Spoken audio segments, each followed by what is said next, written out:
को देने वाला। हर व्यक्ति सुख की चाहना करता है। कोई भी ऐसा व्यक्ति नहीं है इस संसार में जो सुख न चाहता हो। कोई ऐसा है क्या?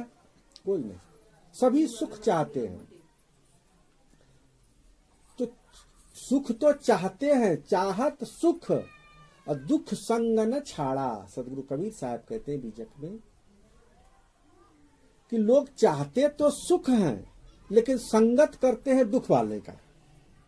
जिस वस्तु से, जिस व्यक्ति से, जिस स्थान से, जिस कर्म से दुख होता है उसी का संग करते हैं, और जिससे सुख मिलता है उसका संग नहीं करते हैं। तो सुख की प्राप्ति कैसे हो? अक्षय सुख, अक्षय सुख, अनंत सुख, अनंत शांति की प्राप्ति जिस चीज से होती है उसका संग नहीं करते हैं।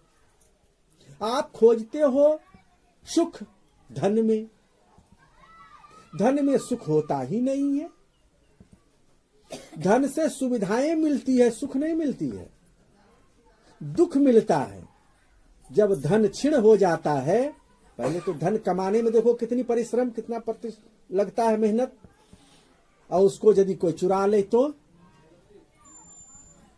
जमीन खरीदा कोई हड़प ले तो है? कितना दुख, कितना कष्ट। जीवन भर हाय हाय करके धन दौलत कमाया, घर गृहस्थी बसाया, बेटा बेटी को पाला और पोसा, और अंत में वह आपकी सेवा ना करे तो सुख होगा कि दुख? आपने बेटा बेटी क्यों पाला था? घर क्यों बनाया था? धन दौलत क्यों अर्जन किया था? अपनी जवानी क्यों खपाया था?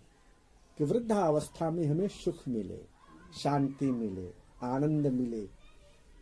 लेकिन क्या आप देख रहे हो समाज में मिल रहा है लोगों को? यदि लोगों को नहीं मिल रहा है तो आपको मिलेगा, ये कैसे आशा करते हो? जब लोगों को नहीं मिल रहा है तो फिर आपको मिलेगा। आपका बेटा बेटी आपको सुख देगा, आपकी दौलत आपको सुख देगा, आपको शांति देगी? ये संभव नहीं, क्योंकि सुख वहां नहीं। सुख तो परमात्मा में है, शांति परमात्मा में है, आनंद परमात्मा की भक्ति करने में है। परमात्मा की भक्ति करने में सुख है। परमात्मा के राह पर चलाने वाले, परमात्मा से हमें जोड़ने वाले जो गुरु हैं उनके संगत में हमें सुख है। संतों के संग में सुख है, महापुरुषों के संग में सुख है, साधना करने में सुख है, शांति है। जब आप ध्यान में बैठते हो, गुरुदेव के दिए हुए 4 शब्द सत्यनाम का सुमिरन करते हो, तो कैसा लगता है? आनंद आता है। अब जो 1 दिन 2 दिन करते हो उसके लिए कोई बात नहीं हो, तो उसका तो मन चंचल रहेगा ही। लेकिन नित्य प्रति नित्य सत्संग, नित्य ध्यान करना चाहिए। जो नित्य ध्यान करते हैं, रोज सवेरे प्रातः काल ब्रह्म मुहूर्त में उठते हैं। ब्रह्म मुहूर्त कब से शुरू होता है? प्रातः रात्रि के चौथे पहर से 3:30 बजे भोर से लेकर के 5:30 बजे तक ब्रह्म मुहूर्त का समय है। ब्रह्म मुहूर्त में यदि आपकी नींद टूट जाती है, 3:30-4 बजे यदि आपकी नींद टूट जाती है, तो समझो कि परमात्मा की बहुत बड़ी कृपा है। क्यों परमात्मा ने आपके ऊपर कृपा किया है? क्योंकि आप अभी जग करके परमात्मा का सुमिरन भजन करो। लेकिन करते क्या है लोग? चद्दर तान के और सो जाते हैं, क्योंकि भोरवा का नींद बड़ी गहरी नींद होती है, इकट्ठे 8 बजे नींद टूटती है। जो अवसर मिला उस अवसर को आपने चुक दिया, खो दिया। जो परमात्मा अवसर दिया कि सवेरे उठकर भजन करो, भैया उठा दिए, नींद तुम्हारी तोड़ दिए हैं, लेकिन तुम फिर से जो है लघुशंका आदि करके आते हो और चद्दर तान कर फिर सो जाते हो। जो चूक गया फिर उसका नहीं ठिकाना, ऐ मोक्ष मार्गी संभल संभल कर जाना। जो चूक गया उसका फिर ठिकाना नहीं है, इसलिए अवसर को चुकना नहीं चाहिए। इसलिए प्रातः काल ब्रह्म मुहूर्त में उठ करके 1 घंटा, आधा घंटा, 1.5 घंटा, जितना जिसको वो बैठ करके सुमिरन करे। यदि नहीं बैठ सको तो शरीर स्वास्थ्य के हिसाब से, वृद्धावस्था के शरीर है या रुग्णावस्था के शरीर है, पालथी मार के नहीं बैठ सकते हैं, तो आप जिस भी पोजीशन में बैठ सकते हो उस पोजीशन में आप बैठो। जरूरी नहीं कि पालथी मार के बैठना जरूरी है, पद्मासन लगा के बैठना जरूरी है। दृढ़ सुखमासनम,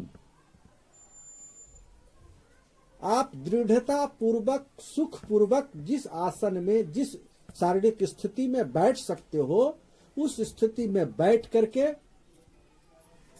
और साहब के नाम का सुमिरन करो। पहले साहब के नाम का सुमिरन करो, जो साहब ने सत्यनाम दिया है उस सत्यनाम का सुमिरन करो। और सुमिरन करते करते करते करते, क्योंकि सुमिरन जो करो तो नेत्र बंद करके, आंख बंद करके।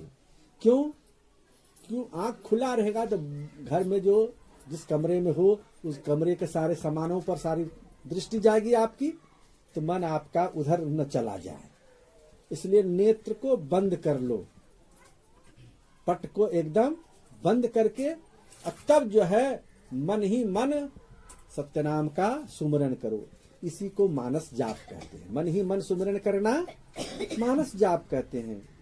और इसी मन को अपनी सुरति में, मन से भी सूक्ष्म, जब मन सूक्ष्म हो जाता है तब उस मन को सुरति मन कहते हैं। और वह सुरति जब परमात्मा में जुड़ने लगती है तो नाम हमारा छूटते जाता है। क्योंकि जब एकाकार हो जाता है, ध्यान में एकदम स्थित हो जाते हैं, तन मन की सुधि खो देते हैं, तब तो जब जल में बूंद समा जाता है तब फिर बूंद का अस्तित्व अलग नहीं रहता। उसी प्रकार से जब सुरति में आप परमात्मा में विलीन हो जाते हैं, शरीर का सुध बुध जब खो देते हैं, उस समय जो शांति मिलती है, जो आनंद मिलता है, उसका वर्णन नहीं किया जा सकता। वह वाणी का विषय नहीं होता है, वह विषय कह के सुनाने का नहीं होता है। जो गुंगे गुड़ खायो, जो गुंगे गुड़ खायो, गुंगा को गुड़ खिला दो